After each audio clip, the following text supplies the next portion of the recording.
nwata na ebere ọmali fecheri ọgbasibe mbọ ike even gị nwa as a man ịbụ ụta anyị nọkịta as a man nnukwu afọ dị arị gị as a man apụgodi ndị mmadụ na-akọrọ gị nnukwu afọ dị arị gị ịbụ nwoke dị afụfụ ibukwa na odogo dịkwa na afụfụ mana you as a man na ka makwala ife isi ọrụ gị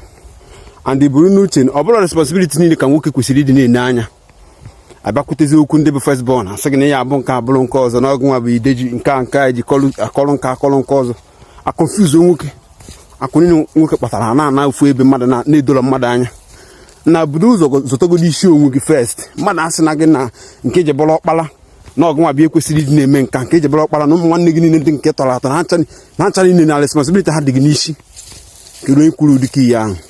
ya omume na-ejiri si unu na Chineke na-eme amara Chukwu ka abịa ma na-eme amara n'oge nwa responsibility bụ dị too much ịkọ nka ikwu okwu nke ọzọ orukụzie gị n'ịnụ nwaanyị asị gị na nwaanyị bụ ngọzi nna ọ bụrụ na ị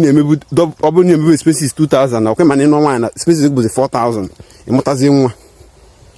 onye ọbụla kwatakwa akwụ ya ka arụ ya ala mmadụ akwanyekwana gị n'ihe na-amalụ nke na-eme unu